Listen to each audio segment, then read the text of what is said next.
Hello बच्चों, कैसे हो? आई होप सब आप बहुत ही बढ़िया हो गए, बहुत ही अच्छे हो गए। तो चलिए आज के इस वीडियो के जरिए हम पढ़ेंगे वर्ण विचार को। लेकिन देखिए, एक बात आपको कंफर्म करने, अगर आप वीडियो पर नए आए हो तो एक बात आपको बता देते हैं कि जो वीडियो है वो एक हिंदी ग्रामर का सेशन चल रहा है और इसमें हम जीरो लेवल से हिंदी ग्रामर को स्टार्ट कर रहे हैं। ठीक है, बिल्कुल जीरो से भाषा सिखाए हैं अभी कुछ एक वीडियो पहले। तो अगर आपने वो वीडियो अगर नहीं देखे हैं तो आई बटन में आपको मिल जाएगा या फिर आपको डिस्क्रिप्शन में मिल जाएगा, जाके जरूर देख लीजिएगा।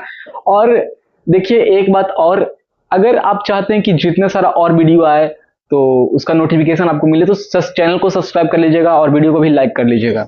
देखिए एक बात और आपको बता देते हैं कि अगर आप क्लास 6 बिहार बोर्ड के कक्षा 6 या फिर कक्षा 12 इसमें से आप इसके बीच में आप कोई भी क्लास में पढ़ रहे हैं तो ये वीडियो आपके लिए बहुत ज्यादा जरूरी है, इंपॉर्टेंट।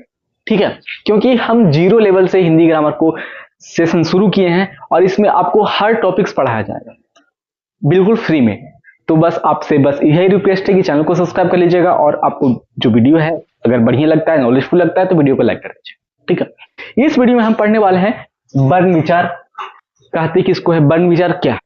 तो देखिए वर्ण विचार का एक सिंपल सा परिभाषा होता है कि वर्ण उस मूल ध्वनि को कहते हैं जिसका खंड या टुकड़ा नहीं कर सकते। जैसे कि आ है तो आ को हम तोड़ सकते हैं, आ को हम तोड़ेंगे नहीं टूटेगा ये। और कैसे तोड़ सकते हैं? नहीं तोड़ सकते हैं। लेकिन बोलेंगे का तो का को तोड़ सकते हैं, का जोड़ आ, का आ से मिलके बना हुआ है। ठीक है, तो का को तोड़ सकते हैं लेकिन आ को नहीं तोड़ सकते हैं। वैसे ही है ई है तो ई को तोड़ सकते हैं, नहीं तोड़ सकते हैं। तो वैसा वर्ण जिसको हम खंड या टुकड़ा नहीं कर सकते हैं। ठीक है, अब देखो वर्णमाला। अब वर्णमाला क्या है? वर्णमाला क्या है?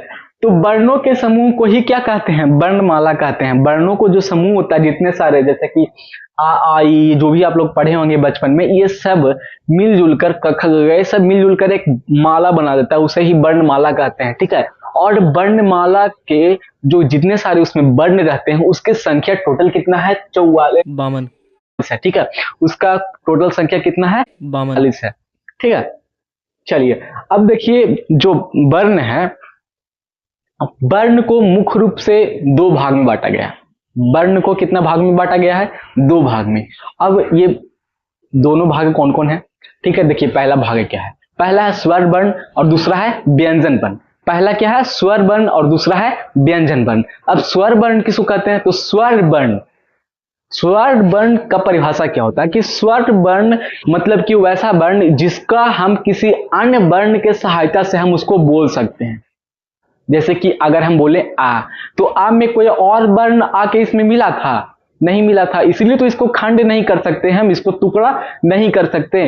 तो ये जो स्वर वर्ण होते हैं वो किसी भी वर्ण से मिलकर नहीं बनते, ये अकेले ही होते हैं। जैसे कि देखिए यहाँ पे हम लिखे हैं स्वर्ण वर्ण जिसका उच्चारण किसी वर्ण के सहायता से जिसका उच्चारण किसी अन्य वर्ण के सहायता के बिना किया जाता है, उसे ही स्वर्ण वर्ण कहते हैं। जैसे कि आ हो गया, आ हो गया, हर्षई हो गया, दीर्घई हो गया, हर्षऊ हो गया, दीर्घऊ हो गया, री ए ओ औ। ठीक है, अब देखो इसमें क्या है, स्वर्ण वर्ण की संख्या कितना है? 11 है।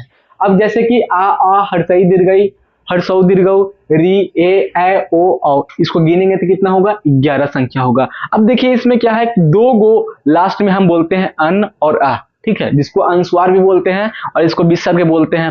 तो जो अन होता है, जो अनुस्वार होता है और जो विसर्ग होता है, ये दोनों अयोग बा होते हैं। ठीक है, क्या होते हैं? अयोग बा। इनकी संख्या 2 होती है, एक अनुस्वार होता है और एक विसर्ग होता है। चलिए अब अगला है व्यंजन वर्ण। व्यंजन वर्ण क्या? व्यंजन वर्ण क्या करता है? व्यंजन वर्ण किसी से मिलके बनता है। इसका परिभाषा है कि वैसा वर्ण जो किसी अन्य वर्ण के सहायता से उसका मतलब कि बोल सकते हैं उसको। यहाँ पे देखिए क्या लिखे हैं कि वर्ण, व्यंजन वर्ण जिसका उच्चारण किसी अन्य वर्ण के सहायता से किया जाता है, उसे ही क्या कहते हैं? व्यंजन वर्ण कहते हैं। अब जैसे कि बोलेंगे का, तो का बोल रहे हैं तो एरा में क्या क्या आ रहा है? का बोल रहे हैं तो इसमें क्या क्या आ रहा है? इसमें आ रहा है का और इसी में आ रहा है आ रहा है कि नहीं आ रहा? का और आ दोनों मिल के क्या बना है?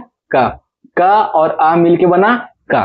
ठीक है, अब यहां देखिए च है तो देखिए क में क्या क्या आता है? क वर्ग में आता है का, ख, गा, घ, अड़।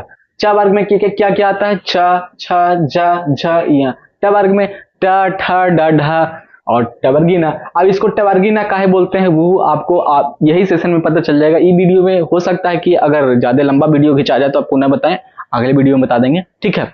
तो चैनल को सब्सक्राइब करके रखिएगा, ठीक है। उसके बाद त वर्ग, त वर्ग में क्या है, त थ द ध न। प वर्ग में प फ व म और यार अलावा तलाविसा मूर्धन्य स दंती सा और हा।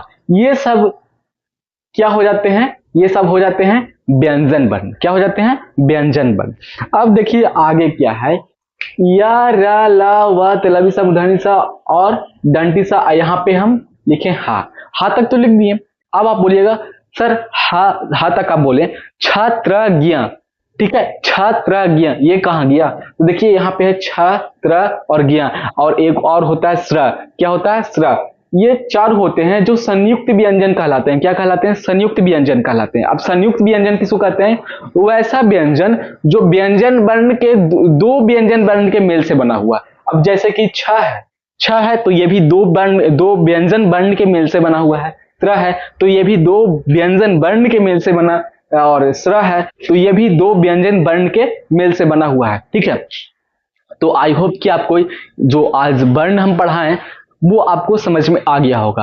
अब इससे आगे हम सीखेंगे अगले क्लास में कि वर्ण को विभाजन कैसे करते हैं, ठीक है, और उच्चारण सीखेंगे। जैसे कि का हम कहां से उच्चारण करते हैं, कंठ से करते हैं, दंत से करते हैं, कैसे करते हैं, सब कुछ आपको अगले वीडियो में बताएंगे, ठीक है। आई होप कि वीडियो आपको अच्छा लगा। वीडियो अच्छा लगा वीडियो को लाइक कीजिएगा, चैनल को भी सब्सक्राइब कीजिएगा।